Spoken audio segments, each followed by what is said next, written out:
During the PS2 era, the popularity of the horror genre skyrocketed due to titles like Resident Evil 4. What the fuck is that?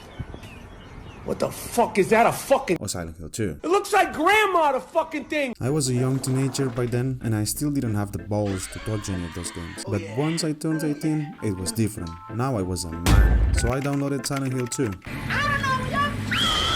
Then I installed Silent Hill 2, so I tried Dead Space, and I really enjoyed it. Oh, God, it's so good. So good and tasty? Years went by and somehow Dead Space 2 appeared in my Origin library and I was craving for some more of that shit. Trust me, it was that good. But let me explain to you what makes these games so fun and worth your suffering. I'll be focusing on the second one though. 2 is basically the same as 1, but more linear, heavier narrative elements, more developed characters. Glad to see you've got all your parts. You alright? Yeah. There are 4 steps. No thanks to Twitchy here. 1, 2, 3, 4. And frenetic action pieces. These changes were not necessarily bad, it was only a reflection of what the industry was going through at the time. Hi, welcome to Chili's. Uncharted, Gears, multiplayer games were being a massive hit, and EA being wanted more.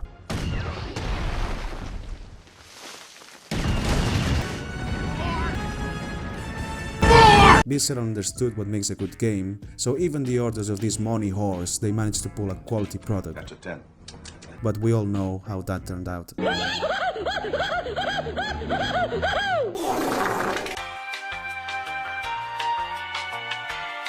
First, the intro arc. I found Isaac. How did I get here? Run. Do you have any idea how fast I am? Calm down. I'll cut you out of there.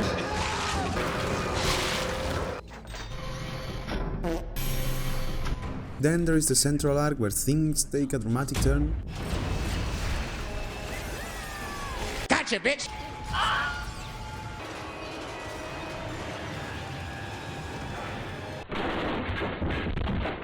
And then there is the final arc and my personal favorite, the most insane and brutal part of the game.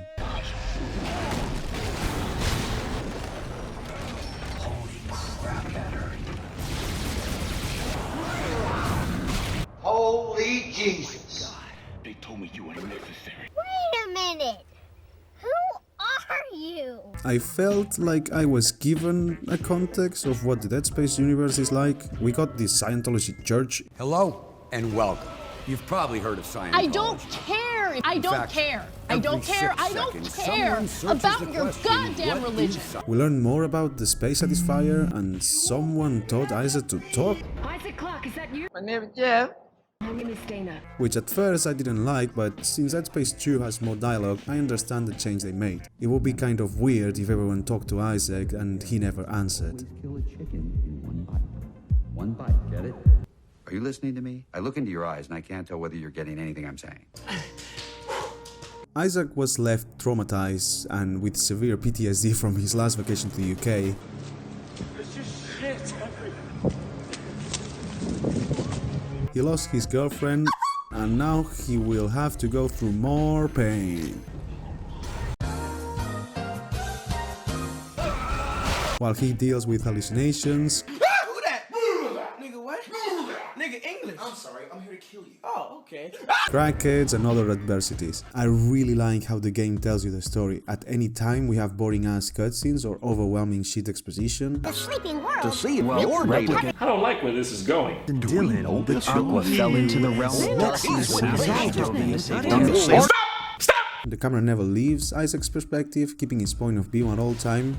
Dialogues, cutscenes, many of them used cleverly as a substitute of the infamous and universally known loading screen. Everyone hates loading screens. And would you pay attention, the game has barely any.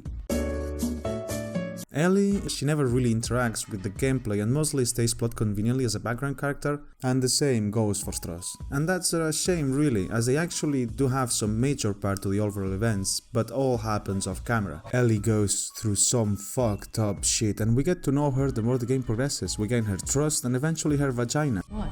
M'lady. Strauss is a scientist that went Goombas because of an animated series and books that I won't read nor watch.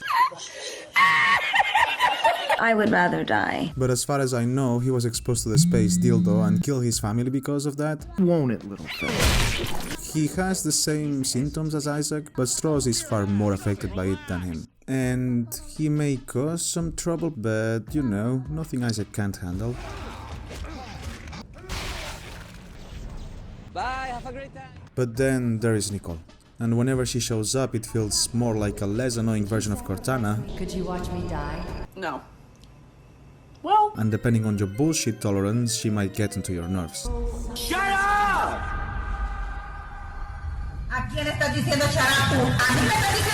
By the end, we beat this dude in a quick time event. I'm a ninja.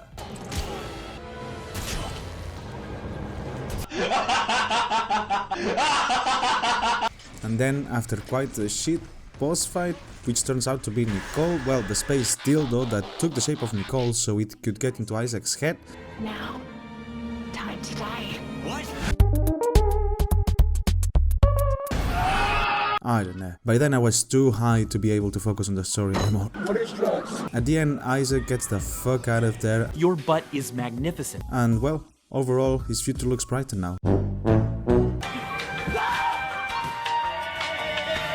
Through the first chapters, Isaac is carefully introduced to the weapons, gadgets, puzzles and necromorphs, which have seen some changes. Fortnite fans were introduced as a new enemy, but the icing on the cake are these fuckers.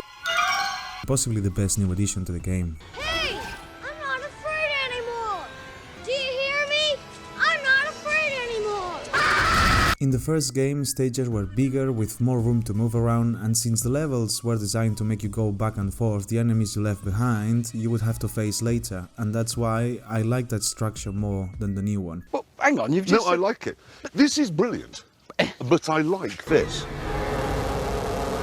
I felt like the developers were more cautious and planned every encounter carefully to make the player think and react accordingly. The second loses that strategy and throws more enemies at your face.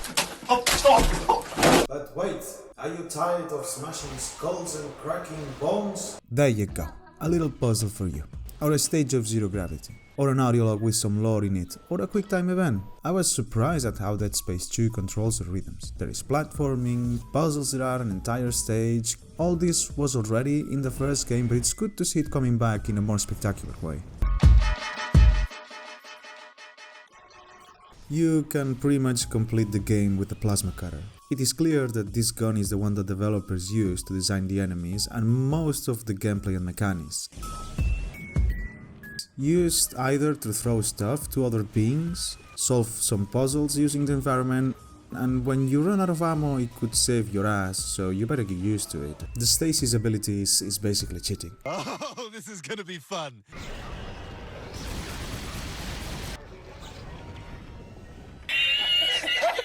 You can stop things from killing you and create strategies to move around tough enemies or obstacles. It has limited charges, but upgrading the suit allows you to have more. And more is better.